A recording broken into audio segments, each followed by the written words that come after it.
Le 26 avril 1679, à 6h30 du soir, deux carrosses qu'accompagnait une troupe de cavaliers portant la livrée du prince de Condé entraient dans la cour du monastère de Port-Royal des Champs. Ils y portaient le cœur de la plus illustre pénitente de Port-Royal, Anne-Geneviève de Bourbon, duchesse de Longueville, princesse du sang, qui venait de mourir 10 jours plus tôt aux Carmélites du Faubourg Saint-Jacques. Conformément à ses dernières volontés, tandis que son corps reposerait aux Carmélites, son cœur venait rejoindre celui de son fils à l'abbaye des Champs. On le déposa dans le chœur de l'église, devant la grille. Jean Hamon rédigea l'épitaphe dont j'extrais ces lignes. Ici repose le cœur de la princesse Anne-Geneviève de Bourbon, duchesse de Longueville. Après avoir donné quelques années de sa jeunesse à la piété chrétienne, elle se laissa ensuite aller à l'amour du monde et engagée par le malheur des temps dans les guerres civiles. Mais enfin, étant retournée à Dieu et rentrée dans les bonnes grâces du roi, elle entreprit la pénitence dont elle avait formé le dessein au fond de son cœur et la continua pendant 27 ans. Uniquement éprise de l'amour de Dieu et de l'Église, affamée et altérée de la justice, elle couronna cette pénitence par une mort précieuse qui arriva le 15 avril 1679. Une pénitence de 27 années. L'indication, reprise avec insistance par tous les biographes de la princesse, souligne sa persévérance sur le chemin de la dévotion et fait en outre coïncider très exactement la conversion de Madame de Longueville avec la fin de la Fronde, justifiant ainsi la saisissante formule qui figure au nécrologe « Dieu l'a pris les armes à la main, et contre lui et contre son roi, lorsqu'il commença de la toucher ». La formule célèbre la puissance de la grâce, capable de produire les renversements les plus inattendus, les plus radicaux. Elle fait songer aux persécuteurs des chrétiens terrassés sur le chemin de Damas, ou encore à Marie-Madeleine, dont l'immense succès au XVIIe siècle s'explique, comme l'a montré Philippe Sellier, par un principe clé de l'esthétique baroque, la coïncidence des contraires. L'érotisme et la pénitence, la chair et l'âme, le luxe et le dénuement, le monde et la solitude, autant de contrastes superbement exploités dans la peinture du XVIIe siècle que l'on retrouve également dans l'existence de Madame de Longueville, qu'il serait tentant de partager de même en deux périodes antithétiques. La première, dominée par l'ambition, la galanterie, l'intrigue, paraît toute mondaine.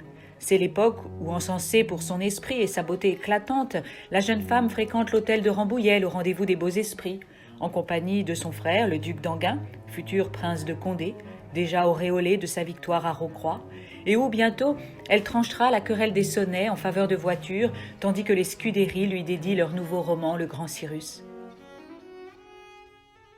C'est aussi l'époque où elle s'en va rejoindre à Münster son époux, le duc de Longueville, envoyé négocier la paix de Westphalie, lequel lui fait réserver de ville en ville un accueil triomphal, digne d'une souveraine, peut-être dans l'espoir de conquérir cette jeune épouse que le mariage avec un veuf de 24 ans, son aîné, n'avait guère réjoui.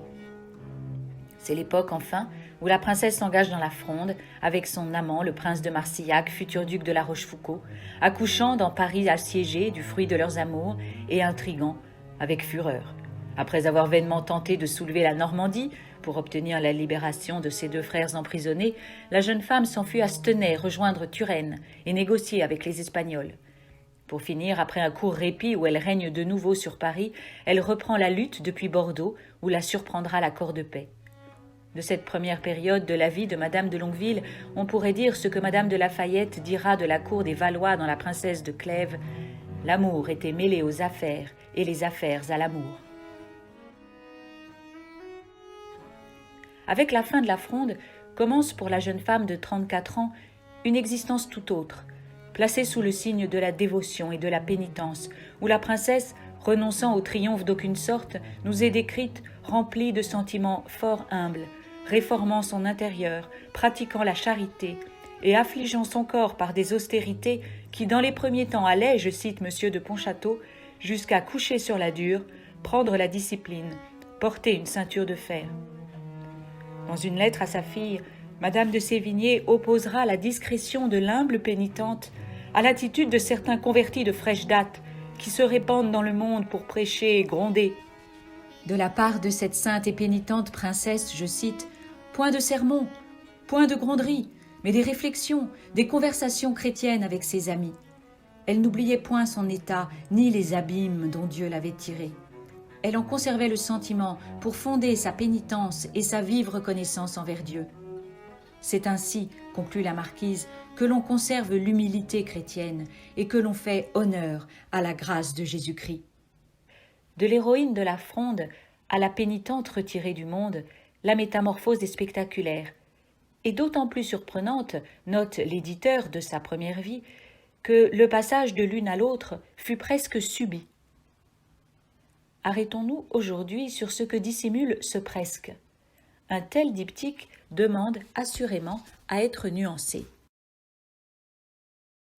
D'abord parce que, comme le rappelle Jean Hamon dans son épitaphe, la jeunesse de la princesse, loin d'être un temps d'incroyance ou d'indifférence, témoigne déjà d'une très vive ardeur religieuse.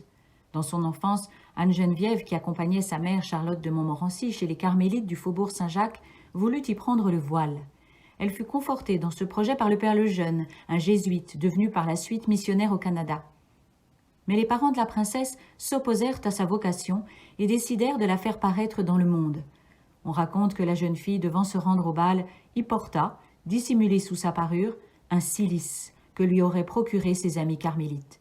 Si la ruse échoua à la protéger de la séduction du monde, n'annonce-t-elle pas les mortifications de la future pénitente et cette ceinture de fer qui un jour tombera de sa poche sous les yeux de ses visiteurs? En outre, jusque dans ses plus grandes dissipations, la princesse conserva un très vif attachement pour les carmélites du faubourg Saint-Jacques. Elle y comptait de véritables amis, parmi lesquels Marthe du Vigan, qui avait été le grand amour de son frère, le prince de Condé. Lorsque le séjour dans la capitale lui deviendra impossible au temps de la Fronde, Madame de Longueville ne cessera pas de correspondre avec ses amis carmélites.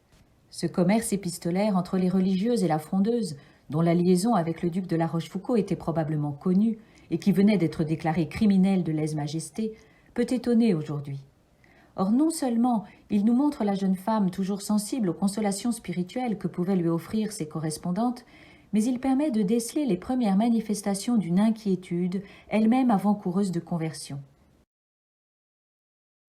Ainsi, lorsqu'en 1650, quelques semaines après avoir perdu sa seconde fille, Madame de Longueville apprend la mort de sa mère, elle se tourne vers la mère prieure et lui confie son trouble. « Vous voyez bien que ce ne doit point être le repos qui succède à une douleur comme la mienne, mais un tourment, secret et éternel, auquel aussi je me prépare et à le porter en vue de Dieu et de ceux de mes crimes qui ont appesanti sa main sur moi. Il aura peut-être agréable l'humiliation de mon cœur et l'enchaînement de mes misères profondes. » Si l'heure de la conversion n'est pas encore venue, une voie se dessine déjà ici entre un repos, que la jeune femme estime lui être désormais interdit, et un tourment qu'elle craint éternel. Cette voie, c'est celle de l'humiliation du cœur. Il n'y a nulle raison de mettre en doute la sincérité de la jeune femme lorsqu'elle écrit ces lignes. Pourtant, au même moment, elle prépare son retour en grâce et en cour et bientôt connaît de nouveaux triomphes à Paris, où elle accueille dans son hôtel les négociations pour la paix avec l'Espagne. C'est encore à ses amis carmélites que 2 ans plus tard de Bordeaux, où elle est venue reprendre la lutte contre Mazarin, elle s'ouvre de ses premiers désirs de retraite. « Je ne désire rien avec tant d'ardeur présentement que de voir cette guerre-ci finie pour m'aller jeter avec vous pour le reste de mes jours. Si j'ai eu des attachements au monde, de quelque nature que vous les puissiez imaginer, ils sont rompus et même brisés. Je prétends que pour me donner une sensibilité pour Dieu que je n'ai point encore, et sans laquelle je ferais pourtant l'action que je vous ai dite si l'on avait la paix, vous me fassiez la grâce de m'écrire souvent et de me confirmer dans l'horreur que j'ai pour le siècle. » Comme la duchesse l'avoue elle-même ici, ce n'est pas encore la sensibilité pour Dieu qui l'anime, mais seulement une horreur pour le siècle que les circonstances pourraient contribuer à expliquer. La défaite politique, l'infidélité et la mort de son nouvel amant, le duc de Nemours, la brouille avec son frère, le prince de Conti, entrent sans doute pour beaucoup dans ce nouveau dégoût pour le monde. De cette retraite à laquelle elle aspire, elle écrit ailleurs « Dieu me refuse, ce que je ne désire que pour l'amour de mon repos, et non pour la considération de sa gloire. » Il est enfin un homme qui, tout au long de cette période mondaine, apparaît constamment présent dans l'orbite de la duchesse de Longueville, l'assistant fidèlement de ses conseils spirituels. Cet homme, c'est Antoine Godeau, l'évêque de Grasse. Il s'était connu à l'hôtel de Rambouillet du temps où elle était encore mademoiselle de Bourbon, et où lui était surnommé en raison de sa petite taille et de sa laideur le nain de Julie. Antoine Godeau avait lui-même suivi un itinéraire qui l'avait mené du monde à la dévotion et à la prêtrise. Devenu évêque, il était resté attaché à la duchesse de Longueville, avec laquelle il entretenait une correspondance régulière. Dans ses lettres transparaît sous un reste de bel esprit l'ambition spirituelle qu'il nourrit pour la jeune femme. « Je vous conseille, mademoiselle, puisque vous êtes née si grand dans la terre, de songer à vous faire sainte dans le ciel et de répondre fidèlement à la grâce extraordinaire que notre Seigneur a répandue dans votre âme. » Sans relâche, il la met en garde contre les dangers de la grandeur et l'exhorte à la conversion, comme lorsqu'il lui écrit au sujet de la mort de sa mère « Dieu qui vous aime, puisqu'il vous châtie si sévèrement, veut qu'en cette perte vous fassiez un grand gain pour l'autre vie. Vous voyez la vanité des grandeurs de ce monde et vous seriez inexcusable de l'aimer et de l'estimer, après une si terrible expérience de sa folie, de son injustice, de son ingratitude, et pour tout dire en un mot, de son néant. Votre Altesse pénètre mieux que moi cette vérité, et je ne doute pas qu'elle n'en fasse l'usage que Dieu demande. » Dans le trouble et les dégoûts que la princesse confie à ses correspondants, se devinent les prémices d'une conversion que la vacance politique et affective vécue à la fin de la Fronde va comme précipiter. La conversion de Madame de Longueville ne doit donc pas être comprise comme un soudain passage de l'impiété ou de l'incroyance à la foi, mais comme ce qu'on appelait un renouvellement, ou plutôt comme une succession de renouvellements.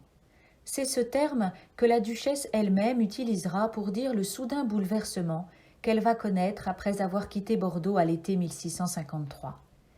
Car il y eut bien aussi, dans l'itinéraire spirituel de la princesse, un événement singulier, une grâce spirituelle dont elle a elle-même livré le récit. La scène se déroule au couvent de la Visitation de Moulins, où la princesse en disgrâce a eu l'autorisation de rejoindre sa tante, la duchesse de Montmorency, la veuve du connétable décapité à Toulouse 20 ans plus tôt. La jeune femme lit un ouvrage qu'on imagine être de piété. C'est alors, raconte-t-elle, qu'il se tira, comme un rideau, devant les yeux de mon esprit. Tous les charmes de la vérité, rassemblés sous un seul objet, se présentèrent devant moi. La foi, qui avait demeuré comme morte et ensevelie sous mes passions, se renouvela. Je me trouvais comme une personne qui, après un long sommeil, où elle a songé qu'elle était grande, heureuse, honorée et estimée de tout le monde, se réveille tout d'un coup et se trouve chargée de chaînes, percée de plaies, abattue de langueur, renfermée dans une prison obscure. Cette dernière image rappelle le cachot de Pascal. C'est bien la même allégorie de la condition humaine, captive du péché et ignorante de sa misère. Mais l'image se dote, dans le cas de la duchesse, de résonance plus personnelle. N'est-elle pas elle-même venue au monde dans une prison, celle du château de Vincennes, où sa mère était venue rejoindre son père, détenu comme prisonnier d'État? D'autres souvenirs familiaux nourrissent peut-être cette image de l'existence pécheresse, la captivité encore récente de ses deux frères, également enfermés à Vincennes, celle aussi de son oncle maternel, Henri II de Montmorency, dont l'exécution avait bouleversé, dit-on, la jeune Anne-Geneviève et dont le tombeau s'élevait depuis peu dans la chapelle de Moulins. Ces chaînes, dont elle se découvre soudainement accablée, la princesse décide donc de les rompre. Une confession eut lieu, dont elle fera mémoire chaque année, le 2 août, demandant à communier ce jour-là, qu'elle appelait le jour de sa délivrance, comme le 22 juillet pour la Sainte Marie-Madeleine. Et pourtant, aussi bouleversant que fut ce moment, il ne marqua que le début de la conversion de la princesse, dans laquelle elle-même invite à voir un processus lent, fait de tâtonnements et de renouvellements successifs. En effet, la princesse, après la grâce de Moulins, connaît d'abord d'étranges peines. Revenue vivre auprès de son mari, avec lequel elle s'est réconciliée, elle est inquiète, en proie aux scrupules et au découragement. Elle se soumet à des directeurs qui exigent d'elle des exercices inadaptés, voire dangereux. De longues méditations quotidiennes, des retraites répétées, de grandes austérités, telles que le retranchement de sommeil. elle-même jugera inutile cette première période de pénitence. Mais en 1661, elle se rapproche de Port-Royal. Plusieurs connaissances l'y rattachaient déjà, parmi lesquelles Charles Maignard de Bernières, qu'elle avait connu en Normandie. Elle avait surtout vu son propre frère, le prince de Conti, gagné à Port-Royal par M. Pavillon, l'évêque d'Alette, et y entraîné son épouse, Anne-Marie Martinuzzi. La duchesse avait jadis méprisé cette alliance avec la nièce de Mazarin et rompu avec son frère. Désormais réconciliés, ils deviennent, écrit Sainte-Beuve, des émules dans les voies de la conversion, et une grande amitié se noue entre les deux femmes, que La Rochefoucauld et Madame de Sévigné ne tarderont pas à surnommer les mères de l'Église. Mais l'arrivée de Madame de Longueville à Port-Royal est principalement l'œuvre de deux femmes, de deux de ses plus proches amies, Madame de Sablé d'une part, qui résidait elle-même dans l'enceinte de Port-Royal de Paris, où la duchesse vient lui rendre visite, et Mademoiselle de Vertus d'autre part, qui depuis plusieurs années avait trouvé asile chez la duchesse de Longueville. La correspondance entre ces deux femmes révèle leurs efforts conjoints pour faire accueillir leur amie à Port-Royal, où l'on ne sembla guère favorable dans un premier temps à l'idée de se charger de l'âme de la princesse.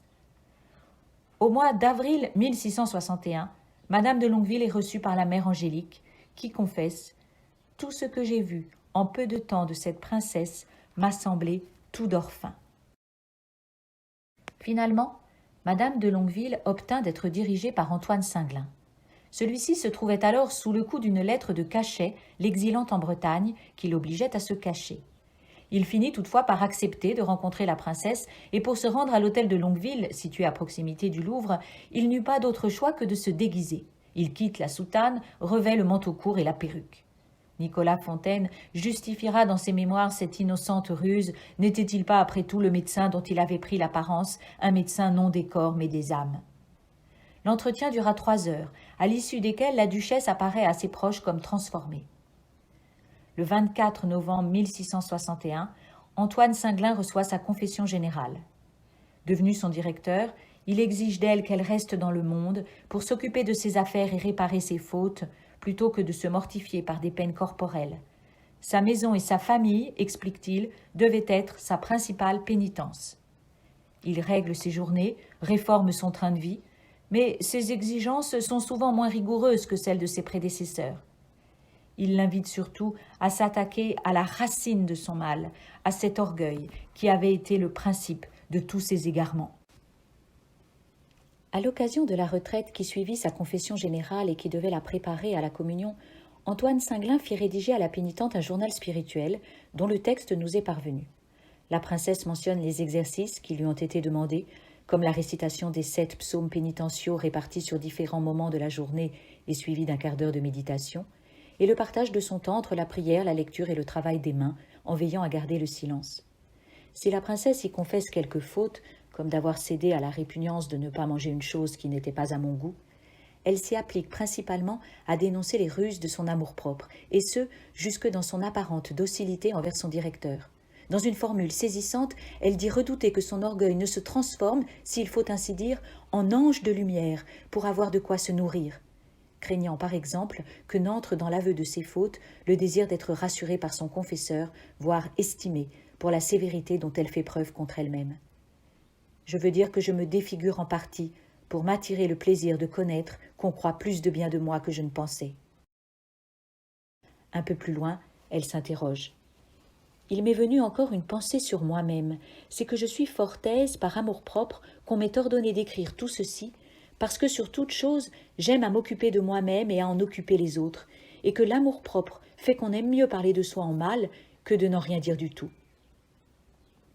Comment ne pas songer ici à la maxime de La Rochefoucauld, on aime mieux dire du mal de soi-même que de n'en point parler. Cette rencontre entre les deux anciens amants et entre deux écrits dont l'un est destiné au monde et l'autre au seul confesseur, pour surprenante qu'elle paraisse de prime abord, s'explique doublement. En arrière-plan de ces deux textes, le combat augustinien des deux amours, l'amour de soi contre l'amour de Dieu, tel qu'il est décrit dans la Cité de Dieu. D'autre part, l'anatomie du cœur humain, à laquelle la princesse n'a pu manquer d'être initiée depuis sa fréquentation de l'hôtel de Rambouillet, a préparé la vigilance spirituelle dont elle fait preuve dans cet écrit. Mais la princesse y fait aussi état d'une confiance nouvelle. Si toute tristesse n'a pas disparu, la crainte des jugements de Dieu a cédé la place, je cite, à la complaisance qu'on a quand on est avec son ami, et à la conviction d'être parvenu, je cite à nouveau, en cette place que je cherchais, c'est-à-dire en la vraie entrée du chemin de la vie chrétienne, alentour duquel j'ai erré jusque-hui. Madame de Longueville put enfin communier pour la fête de l'Épiphanie, et à l'occasion de ce second renouvellement fit vœu de chasteté. On est frappé à lire ce texte, comme plus tard les lettres qu'elle adressera au curé de Saint-Jacques-du-Haut-Pas, par la facilité et même l'ardeur avec laquelle la princesse est entrée dans une entière dépendance aux avis de son directeur. En témoigne encore cet étrange aveu de la retraitante, d'avoir voulu avec trop d'empressement ouvrir une lettre d'Antoine Singlin. Par cette rapidité avec laquelle j'ai ouvert cette lettre, il m'a paru que cela vient d'un certain désir de joie qui est encore au fond de mon cœur et qui fait que je cherche le bien même par un mouvement très humain et même corrompu. Il est tentant de relire ces lignes à la lumière d'un portrait de la duchesse auquel La Rochefoucauld fut un temps soupçonné d'avoir contribué. Ces belles qualités, est-il écrit, étaient moins brillantes à cause d'une tache qui ne s'est jamais vue en une princesse de ce mérite. C'est que, bien loin de donner la loi à ceux qui avaient pour elle une adoration particulière, elle se transformait si fort dans leurs sentiments qu'elle ne reconnaissait plus les siens propres. Dans ce renoncement à soi-même, la dirigée d'Antoine Singlin conservait peut-être quelque chose de l'amoureuse, mais ce qui était une tâche aux yeux du monde devenait probablement vertu aux yeux du directeur. Désormais, la princesse va cheminer aux côtés de Port-Royal. En 1663, le duc de Longueville meurt. Désormais libre de se retirer, comme elle en avait d'abord eu l'intention, la princesse reste dans le monde, conformément aux souhaits de son directeur. Elle se consacre à l'éducation de ses deux fils, à son gouvernement de Normandie, à des œuvres de charité. Désireuse de réparer les fautes commises, elle fait distribuer des sommes importantes dans les régions les plus ravagées par la guerre civile. Bien que rentrée en grâce auprès du roi et de la reine sa mère, elle ne se rend que rarement à la cour, où sa conversion, d'abord regardée avec indifférence, suscite désormais le respect, voire l'admiration. À ceux qui l'exhortent d'y paraître pour y donner le bon exemple, elle répond « Le meilleur exemple que je puisse donner, c'est de n'y point aller. »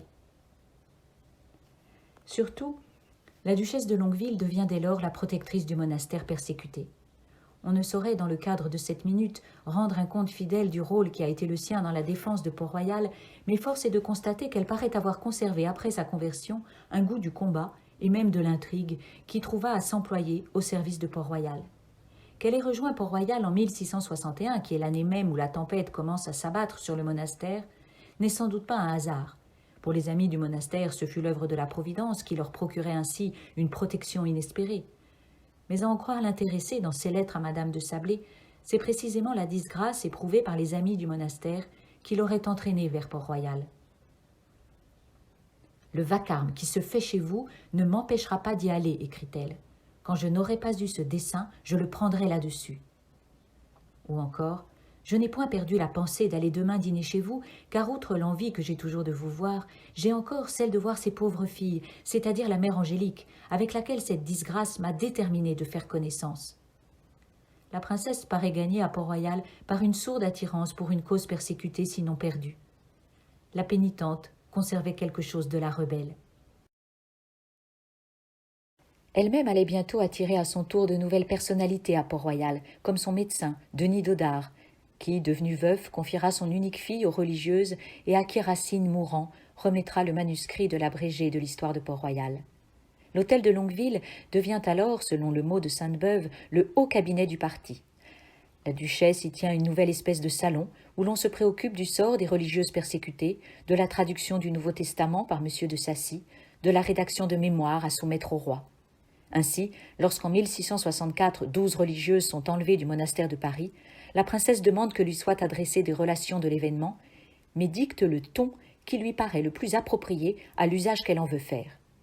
Qu'elles soient, s'il vous plaît, exactes et modérées, c'est-à-dire que l'indignation n'y paraisse pas, et qu'on montre seulement, en ne scellant aucune des circonstances dures qui ont accompagné cette cruelle action, combien elle en mérite, et non pas combien ceux qui écrivent en ont. En 1667, elle écrit au pape nouvellement élu, Clément IX, pour lui adresser une apologie des religieuses, qui à cette date sont encore privées des sacrements. Mais derrière le cas des religieuses persécutées, c'est le parti tout entier qu'elle tente de justifier. Ce que j'en puis dire avec vérité est que c'est le plus grand et le plus petit parti du monde, le plus fort et le plus faible. C'est une douzaine de théologiens pieux et habiles qu'on a persécutés depuis 20 ans. Mais si on y comprend tous ceux qui ont les mêmes sentiments qu'eux, on peut dire avec vérité que si c'est un parti, c'en est un très considérable, et qui comprend presque toutes les habiles gens de France, non seulement parmi les théologiens, mais même parmi les évêques. Antoine Arnauld et Pierre Nicole ont peut-être contribué à cette lettre. Ils ont eux-mêmes trouvé asile à l'hôtel de Longueville, où la princesse les tient à couvert des poursuites. Leur séjour aurait été pour la princesse l'occasion de quelques nouvelles mortifications. Racine raconte qu'Antoine Arnauld roulait parfois ses jarretières en sa présence, ce qui la faisait un peu souffrir, précise-t-il. Si Nicole était plus polissé dans ses manières, il était si distrait que, revenant un jour de la ville, il s'assit auprès du lit de la princesse et mit sur le lit tout bonnement et sans façon son chapeau à canne et son manchon, en présence de toute la compagnie qui se divertit un peu aux dépens de monsieur l'abstrait, c'est-à-dire le distrait. C'est en venant à l'une de ces réunions qui se tenaient à l'hôtel de Longueville que M. de Sacy, devenu le directeur de la duchesse à la mort de Singlin, fut arrêté et mis à la Bastille avec Nicolas Fontaine. Ils n'en sortiront que 2 ans et demi plus tard, à la paix de l'Église, et après l'exercice imposé des remerciements à l'archevêque, leur première visite les conduira à l'hôtel de Longueville pour remercier la princesse d'avoir œuvré à leur libération et à la suspension de la persécution. Madame de Longueville, quant à elle, ne trouva pas si tôt le repos espéré. Sa correspondance avec la mère Agnès et avec son nouveau directeur, le curé de Saint-Jacques-du-Haut-Pas, révèle le désarroi d'une âme hantée par le souvenir de ses fautes passées et par sa tiédeur présente. Elle explique découvrir chaque jour de nouvelles plaies dans son âme, confesse de grandes terreurs, et redoute que toute sa vie ne soit qu'une vraie hypocrisie. Elle avoue passer des journées entières devant Dieu à l'église sans avoir aucun sentiment de sa présence. Quant aux rares moments de ferveur qu'elle connaît, ne serait-il pas plus l'œuvre de son imagination que l'action de la grâce? La princesse n'aspire plus qu'à se retirer à Port-Royal des Champs. « Priez Dieu qu'il ne me prenne pas auparavant que d'être avec vous, » écrit-elle, « car c'est là le terme et le but de toute ma confiance en la miséricorde de Dieu. Je ne vois que cette entrée chez vous qui suspende toutes mes craintes, non pas que je crois que je n'ai que cela à faire, car je crois que ce n'est proprement qu'entrer dans la voie, mais c'est y entrer, et c'est beaucoup pour moi, qui crains de n'y être point et de courir dehors, ce qui est un terrible état. Cela me remplit de terreur. » La mère Agnès écrit à son frère « Madame de Longueville se consume toute de tristesse. » À ces peines intérieures viennent s'ajouter de nouvelles épreuves. Outre l'instabilité de son fils aîné qui, devenu prêtre, fut interdit et dut se retirer dans une abbaye normande, elle perd prématurément en 1672 sa belle-sœur, la princesse de Conti, et se voit retirée par le roi à l'éducation de ses neveux, au mépris des dispositions testamentaires de la défunte. La même année, son fils cadet, Charles Paris, qui se préparait à régner sur la Pologne, est tué au passage du Rhin, où il servait sous les ordres de son oncle, le prince de Condé. L'annonce en fut faite à la princesse par son amie Mademoiselle de Vertus, qui vivait désormais retirée à Port-Royal. Le récit que Madame de Sévigné en a laissé est célèbre, aussi célèbre, dira Sainte-Beuve, qu'une scène de Bérénice. Mademoiselle de Vertus était retournée depuis 2 jours au Port-Royal, où elle est presque toujours. On est allé l'acquérir avec M. Arnauld pour dire cette terrible nouvelle. Mademoiselle de Vertus n'avait qu'à se montrer. Ce retour si précipité marquait bien quelque chose de funeste. En effet, dès qu'elle parut, « Ah, mademoiselle, comment se porte monsieur mon frère ?» Sa pensée n'osa aller plus loin. « Madame, il se porte bien de sa blessure. Il y a eu un combat, et mon fils ?» On ne lui répondit rien. « Ah, mademoiselle, mon fils, mon cher enfant, répondez-moi, est-il mort ?» ?»« Madame, je n'ai point de parole pour vous répondre. »« Ah, mon cher fils, est-il mort sur le champ? N'a-t-il pas eu un seul moment? Ah, mon Dieu, quel sacrifice !» Et là-dessus, elle tombe sur son lit, et tout ce que la plus vive douleur put faire, et par des convulsions, et par des évanouissements, et par un silence mortel, et par des cris étouffés, et par des larmes amères, et par des élans vers le ciel, et par des plaintes tendres et pitoyables, elle a tout éprouvé. Pour moi, je lui souhaite la mort, ne comprenant pas qu'elle puisse vivre après une telle perte. Son fils cadet étant le dernier lien qui rattachait Madame de Longueville au monde, elle quitte son hôtel parisien et s'en va loger désormais chez les Carmélites du faubourg Saint-Jacques et dans un hôtel qu'elle s'est fait construire à Port-Royal des Champs qui communique par une galerie avec la chapelle du monastère. Lors de ses séjours au champ, Madame de Longueville aime à s'entretenir avec Monsieur de Pontchâteau, dont Anne-Claire Volongo, dans une précédente minute, nous a dressé le portrait. La princesse pénitente et le solitaire jardinier rivalisaient d'humilité et d'esprit. Un jour où la princesse le priait de s'asseoir, Pontchâteau tenta de refuser. « Que penserait-on, madame, si l'on voyait un jardinier s'entretenir avec vous et être assis en votre présence ?»« On penserait, reprit-elle en souriant, que je suis bien humble. » Dans sa dernière maladie, elle fut accompagnée par son ami, le comte de Tréville, gentilhomme érudit, grand lecteur d'Homère et des pères grecs, dont elle goûtait les conseils spirituels. Un jour, toutefois, constatant une légère amélioration de l'état de la malade, Tréville l'invita à espérer la guérison. Elle l'en détourna aussitôt. « Tréville, vous me disiez hier de si belles choses. Que ne m'en dites-vous encore aujourd'hui ?» Son frère, le prince de Condé, vint chaque jour la voir. Le roi envoya plusieurs fois prendre de ses nouvelles. Seul, l'archevêque de Paris ne daigna pas, dit-on, la visiter une seule fois. Elle mourut le 15 avril 1679 à 59 ans. Un mois après sa mort, les persécutions reprenaient contre ceux qu'à la cour on appelait désormais les amis de Madame de Longueville. Le roi lui-même avoua que seule la considération de la princesse avait retardé l'exécution de ses décisions. Les carmélites du faubourg Saint-Jacques reçurent l'ordre de garder vacant le logement que la princesse occupait dans la cour de leur couvent. Son oraison funèbre, prononcée 1 an après sa mort, fut aussitôt interdite de publication. 30 ans avant qu'il ne soit procédé à la dispersion des dernières religieuses et à la démolition de l'abbaye des Champs, une première tentative d'effacement mémoriel était menée par le pouvoir royal. Ces 27 années de pénitence, dont la plus grande partie avait été vécue aux côtés de Port-Royal, avaient échoué à apaiser le ressentiment du roi.